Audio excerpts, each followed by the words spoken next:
Late us see students, actually inverse trigonometric functions को हम लोग अलग अलग डिवीजन में डिवाइड करके आपको समझा रहे हैं ताकि ये चैप्टर आपको अच्छी तरह से क्लियर हो जाए। पहले आपको समझाया गया कि इन्वर्स फंक्शन कैसे निकाला जाता है, कौन सा ऐसा कंडीशन है जिसमें इन्वर्स एग्जिस्ट करता है। तो दिखाया गया कि यदि फंक्शन 1 1 1 2 है तो इन्वर्स एग्जिस्ट करता है। दूसरी बात दिखाया गया कि ट्रिग्नोमेट्रिक फंक्शन जो है 1 1 1 2 तो होता नहीं है, लेकिन हम इसको इन्वर्स स्टडी करने जा रहे हैं। तो किस तरह से हम इसके इन्वर्स को निकालने के लिए sin x cos x tan x अब बाकी ट्रिग्नोमेट्रिक रेशियोज में रिस्ट्रिक्शंस कैसे निकाल सकते हैं, तो उसके लिए आपको समझाया कि किस तरह से रिस्ट्रिक्शंस बता सकते हैं। उसके पहले हम लोग डिस्कस किया कि sin x cos x का domain sin x cos x tan x बाकी जितने ट्रिग्नोमेट्रिक रेशियोज हैं जिन्हें आपको हम sin x cos x नाम लें तो आपको सारे ट्रिग्नोमेट्रिक रेशियोज के बारे में समझ लेना है। तो सारे ट्रिग्नोमेट्रिक रेशियोज के बारे में आपको समझाया गया कि sin x cos x, उदाहरण के लिए sin x पहला लिया गया कि sin x का डोमेन क्या है और इसका रेंज क्या है, को डोमेन क्या है। इस तरह से cos x tan x sec x सब आपने देखा कि इसका डोमेन, को डोमेन, रेंज क्या है। क्योंकि इन्वर्स फंक्शन में ये देखा गया है कि डोमेन ऑफ फंक्शन का जो होता है उसी फंक्शन का इन्वर्स जो है वो को डोमेन में चला जाता है, यानी हमारा जो रेंज है वो डोमेन का वर्क ले लेता है। तो इस तरह से आपको समझाया गया। फिर उसके बाद जो नेक्स्ट तैयार किया थर्ड डिस्कशन में किए, छोटे छोटे वीडियो इसलिए बनाए जा रहे हैं ताकि आप आराम से एक एक पार्ट को समझते चलें और अपने आइडियाज़ को क्लियर करें। जितना आपका आइडिया लाइट होगा, माने पूरी तरह प्रकाशित होगा, उतना तरह से आप आंसर दे सकते हैं। किसी भी प्रश्न को आप आराम से समझ सकते हैं, सोच सकते हैं। तो इस तरह से आप उसको देखेंगे।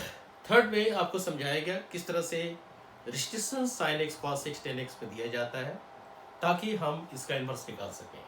तो उदाहरण के लिए आपको साइन इन्वर्स x को निकाल कर दिखाया गया। इसके लिए आपको ग्राफ का सहारा लिया।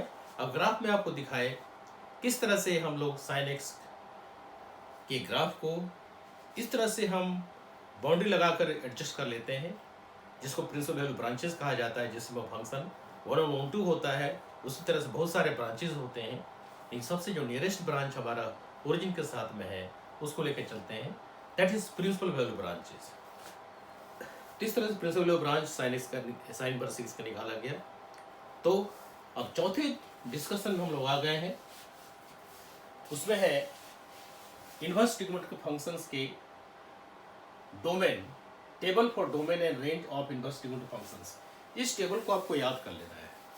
अब याद करने का मतलब ऐसा नहीं कि हिंदी की कविताओं की तरह आप याद करते चले जाएं, बोलते चले जाएं, नहीं, इसको प्रैक्टिस कीजिए, क्योंकि प्रैक्टिस मेक्स मैन परफेक्ट। जितना प्रैक्टिस करेंगे आप देखेंगे कि आने वाले समय में जब आपकी प्रैक्टिस अच्छी तरह से हो जाएगी आप फ्रिक्वेंटली इसको यूज़ कर सकते हैं।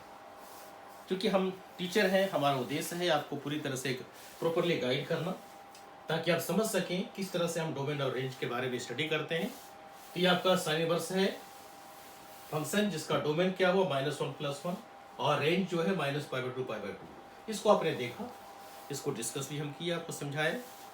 उसी तरह से कॉस इन्वर्स का जो डोमेन है वो -1 + 1 है, जैसा साइन इन्वर्स का है, और उसी तरह से रेंज इसका 0 से π है।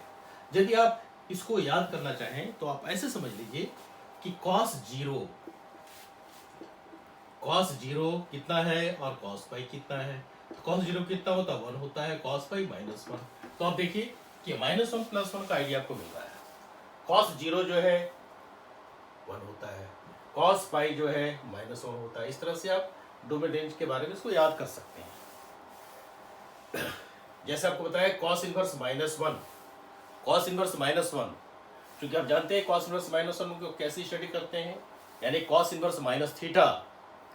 तो ये माइनस cos इन्वर्स थीटा नहीं होता है, इसको आप कह सकते हैं pi minus cos inverse x, यानी इसको आप ऐसे दिखा सकते हैं cos इन्वर्स -1, यानी आप ऐसा दिखा दीजिए cos inverse -1।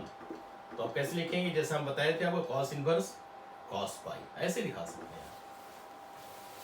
cos inverse -1 cos π = -1 और cos इन्वर्स cos θ = θ होता है। ये आपका पाई आ गया। इस तरह से पाई का कॉन्सेप्ट भी आपको क्लियर होगा। कॉस इनवर्स 0 में जाएंगे, सॉरी माइनस में जाएंगे, कॉस इनवर्स 1 में जाएंगे, सॉरी कॉस इनवर्स 1 में जाएंगे आप तो क्या देखेंगे, this is cos inverse cos 0। तो कॉस 0 1 होता है, कॉस इनवर्स कॉस 0 0, यानी 0 आ गया। तो ये कॉन्सेप्ट भी आ गया।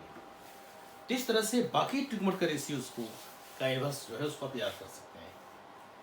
अब यहाँ r माइनस माइनस 1 प्लस 1 को हटा दिया गया है, यानी set of all real number में से -1 से +1 को हटा दिया गया, यानी बाकी सब आ जाएंगे।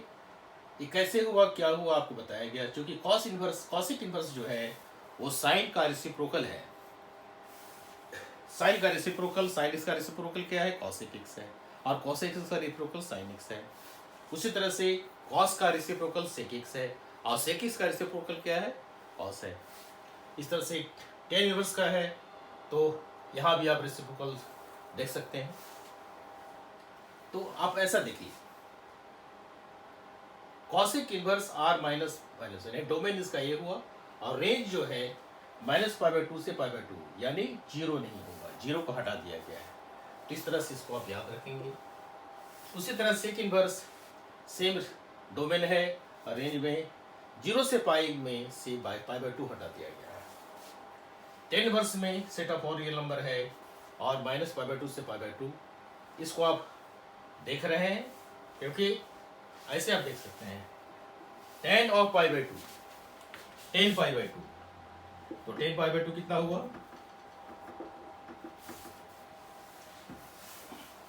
आपका tan π/2 हुआ, tan π/2 is equal to plus infinity. उस तरह से tan माइनस π/2 ये कितना हो गया, ये आपका हो गया माइनस इंफिनिटी। इस तरह से, और माइनस इंफिनिटी प्लस इंफिनिटी का जो कॉन्सेप्ट है ये आपका set of all real number है, इसी को कहते हैं।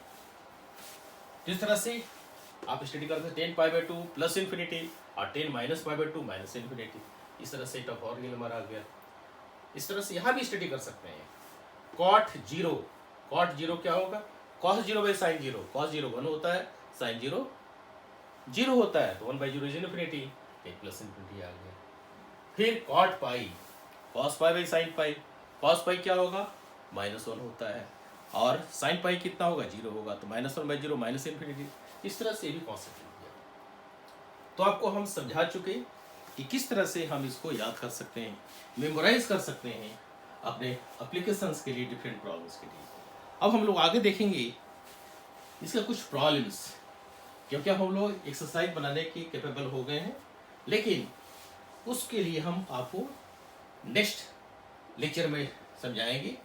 फिलहाल आप इसको याद कर लें किस तरह से इसका डोमेन और रेंज का स्टडी किया जाता है और क्या है। जैसे आप देखिए cosec inverse r minus this, तो यानी क्या हुआ, -π/2 और π/2 जो है साइन इनवर्स का रेंज है, तो इसके रेंज में से 0 को हटा दिया गया है, 0 नहीं आएगा। उसी तरह से सेक इनवर्स इसका जो डोमेन है ये है, रेंज क्या है, 0 से पाई, 0 पाई से हटा दो। ये 0 पाई का कॉन्सेप्ट कहाँ से आया है, तो ये कॉस से आया है। अब देखिए किस तरह से ये रोल प्ले करता है।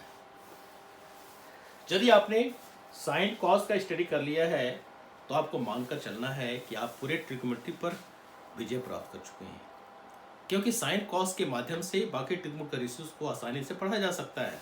यहाँ भी देखिए कितनी आसानी हो रही है समझने में। कॉसिक इनवर्स जो साइन का इनवर्स है, इसके रेंज को लिया गया, इस रेंज से 0 को हटा दिया गया।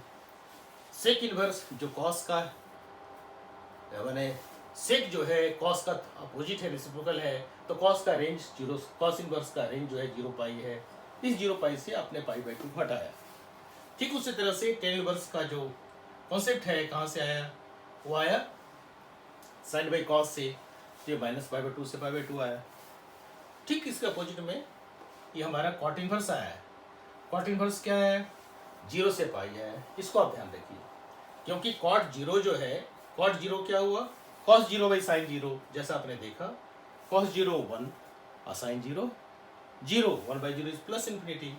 कॉट पाई इसी तरह से cos pi by sine pi minus pi -1/0, यानी माइनस इंफिनिटी। इस तरह से r का कॉन्सेप्ट मिलेगा। तो आप डोमेन और रेंज को किस तरह से स्टडी किया जाता है इसको ध्यान से पढ़िए, समझिए, हमारी बात को आप बार बार सुनते चलिए, समझते चलिए, आप बिल्कुल परफेक्ट हो जाएंगे इसको अप्लाई करने के लिए। तो नेक्स्ट में हम लोग देखेंगे एप्लीकेशंस, यानी जो ट्रिग्नोमेट्रिकल फंक्शंस के जो एक्सरसाइजेज हैं, इनवर्स ट्रिग्नोमेट्रिकल फंक्शंस के, इस एक्सरसाइज को देखेंगे। तो थैंक यू, मिलते हैं अगले लेक्चर में।